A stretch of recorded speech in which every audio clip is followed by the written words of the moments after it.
ஒரு கோடி அப்படின்னு சொன்னீங்கன்னா அது ஒரு மேஜிக் நம்பர். அந்த நெட்வொர்த் வந்து முதல் 10 லட்சம் கொண்டு வரது ரொம்ப ரொம்ப கஷ்டம். 50 லட்சம் கொண்டு வரது அதை விட கஷ்டம். ஒரு கோடி அப்படிங்கிறது அதை விட மிக கஷ்டம். எல்லா கம்பெனியும் க்ரோ ஆகுது. இந்தியா இஸ் அ க்ரோயிங் எக்கானமியா இருக்கிறதுனால ஒரு சம்பளமே 10% போகும்போது ஏன் நம்மளுடைய நெட்வொர்த் 10% போகக்கூடாது? ஸோ ஒன்ஸ் நீங்க நெட்வொர்த் வந்து ஒரு கோடி நீங்க உள்ள கொண்டு வந்துட்டீங்கன்னா அதுக்கப்புறம் பவர் ஆஃப் கம்பவுண்டிங்னு சொல்லுவோம். பவர் ஆஃப் கம்பவுண்டிங்னா என்னன்னா, உங்களுடைய சொத்துக்களே உங்களுக்கு வேலை செய்ய ஆரம்பிச்சிடும். அது எப்படி சார் உங்களுடைய சொத்துக்கள் உங்களுக்கு வேலை செய்யும் அப்படின்னு கேட்டீங்கன்னா, ஃபினான்ஷியல் ஃப்ரீடம் பற்றி நிறைய வீடியோஸ் பார்த்துக்கிட்டு இருக்கோம். இந்த பர்டிகுலர் பிளேலிஸ்ட்ல நிறைய ஷார்ட்ஸ் போட்டிருக்கோம். ஷார்ட்ஸ் போட்டதுக்கப்புறம் இப்போ டீட்டெயில் வீடியோ பார்த்துருக்கோம். இந்த டீட்டெயில் வீடியோவில் இது வந்து 4th video.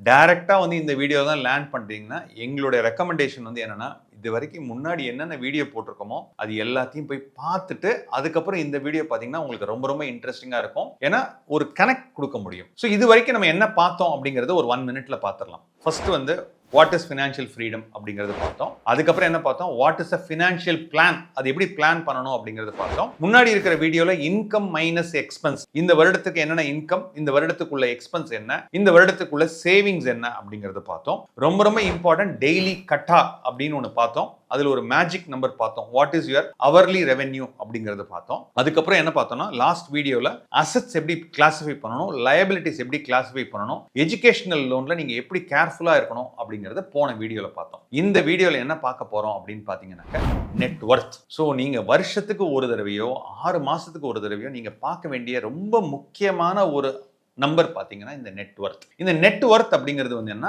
Assets minus liabilities. இது வந்து 6 மாசத்துக்கு ஒரு தடவையோ வருஷத்துக்கு ஒரு தடவையோ ரிவ்யூ பண்ணும்போது அது ஆட்டோமேட்டிக்கா க்ரோ ஆகணும். 6 மாசத்துக்கு ஒரு தடவை பாக்குறீங்கன்னா மினிமம் 5% க்ரோ ஆகணும். ஒரு வருஷத்துக்கு ஒரு தடவை பாக்குறீங்கன்னா மினிமம் 10% க்ரோ ஆகணும். அது ஏன் வந்து 6 மாசத்துக்கு 5%, ஒரு வருஷத்துக்கு 10%? ரொம்ப ரொம்ப ஈஸி. 6 மாசம் அப்படிங்கிறது வந்து half a year 5%. அது அப்படியே டபுள் பண்ணீங்கன்னா 10%. அது ஏன் 10% க்ரோ ஆகணும் அப்படின்னு பாத்தீங்கன்னா, இந்திய பங்குச்சந்தையா இருந்தாலும் சரி, இந்தியன் எக்கானமியா இருந்தாலும் சரி, உங்களை மாதிரி உள்ளவங்க, எங்களை மாதிரி உள்ளவங்க, நார்மலா உள்ளவங்களுக்கு ஒரு சேலரி இடத்துல நீங்க வேலை செய்றீங்க, ஒரு இடத்துல சம்பளத்துக்கு வேலை செய்றீங்கன்னா நம்ம என்ன பண்ணுவோம், ஒரு 10% இன்க்ரீஸ் எதிர்பார்ப்போம். ஏன் 10% இன்க்ரீஸ் எதிர்பார்ப்போம் அப்படின்னு பாத்தீங்கன்னாக்க, எல்லா கம்பெனியும் க்ரோ ஆகுது. இந்தியா இஸ் அ க்ரோயிங் எக்கானமியா இருக்கிறதுனால ஒரு சம்பளமே 10% போகும்போது ஏன் நம்மளுடைய நெட்வொர்த் 10% போகக்கூடாது? ஸோ நீங்க வந்து ஒரு 20 வயசுல தான் இருக்கீங்க, 25 வயசுலாம் இருக்கீங்கன்னா உங்களுடைய நெட்வொர்த் வந்து வெறும் 1 லட்சமா இருக்கக்கூடிய வாய்ப்புகள் இருக்கு, 2 லட்சமா இருக்கக்கூடிய வாய்ப்புகள் இருக்கு. ஏன்னா வெறும் ஒரு பைக் மட்டும் வச்சிருப்பீங்க, அது மட்டும் தான் உங்களுடைய நெட்வொர்த்தா இருக்கும். ஆனா இதே நீங்க ஒரு 30 இயர்ஸ்ல பாத்தீங்கன்னா உங்களுடைய நெட்வொர்த் வந்து ஒரு 25 லட்சம் இருக்கக்கூடிய வாய்ப்புகள் இருக்கு. ஆனா இதே நீங்க ஒரு ஐடி இண்டஸ்ட்ரியில ஒர்க் பண்றீங்க, ஒரு என்ஆர்ஐயா இருக்கீங்க அப்படின்னு பாத்தீங்கன்னா 30 இயர்ஸ்ல பாத்தீங்கன்னா நீங்க வந்து ஒரு 1 கோடி ரூபாய் கூட வச்சிருப்பீங்க. 1 கோடி அப்படின்னு சொன்னீங்கன்னா அது ஒரு மேஜிக் நம்பர். அந்த நெட்வொர்த் வந்து முதல் 10 லட்சம் கொண்டு வரது ரொம்ப ரொம்ப கஷ்டம். 50 லட்சம் கொண்டு வரது அதை விட கஷ்டம்.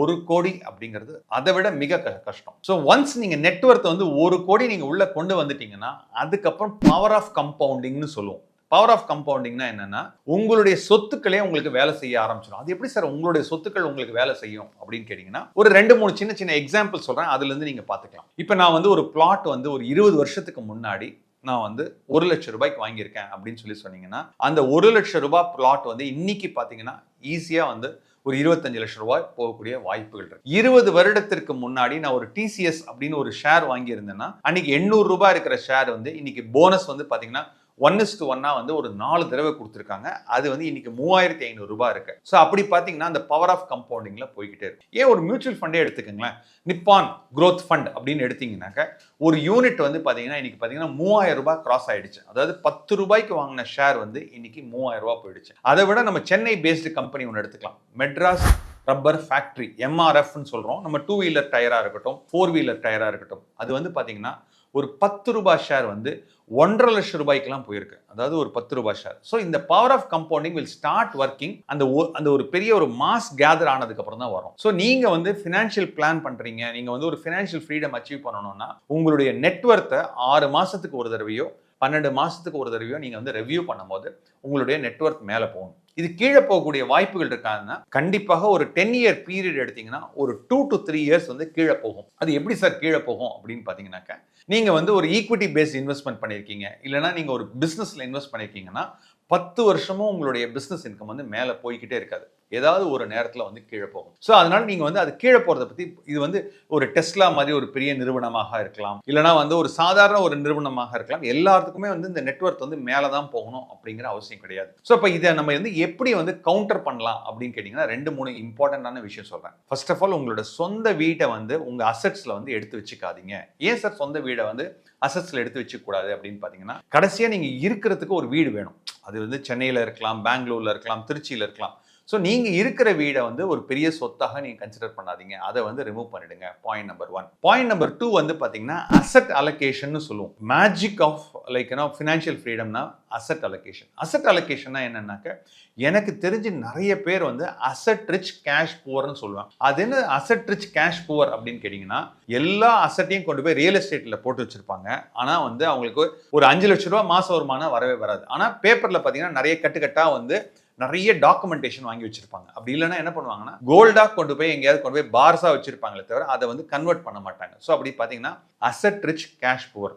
ஸோ இதுக்கு என்ன சீக்ரெட் அப்படின்னு கேட்டிங்கன்னா, அந்த சீக்ரெட் வந்து தி secret lies in asset allocation. Asset allocation என்ன, பிசிக்கல் அசெட்ஸ் எவ்வளவு இருக்கணும், ஃபினான்ஷியல் அசெட்ஸ் எவ்வளவு இருக்கணும், இதை பற்றி நம்ம அடுத்தடுத்த வீடியோ நிறைய பார்க்கலாம். தேங்க்ஸ் ஃபார் வாட்சிங் this detailed video on financial freedom. இந்த சேனலை கண்டிப்பாக சப்ஸ்கிரைப் பண்ணுங்க, உங்க ஃப்ரெண்ட்ஸோட ஷேர் பண்ணுங்க.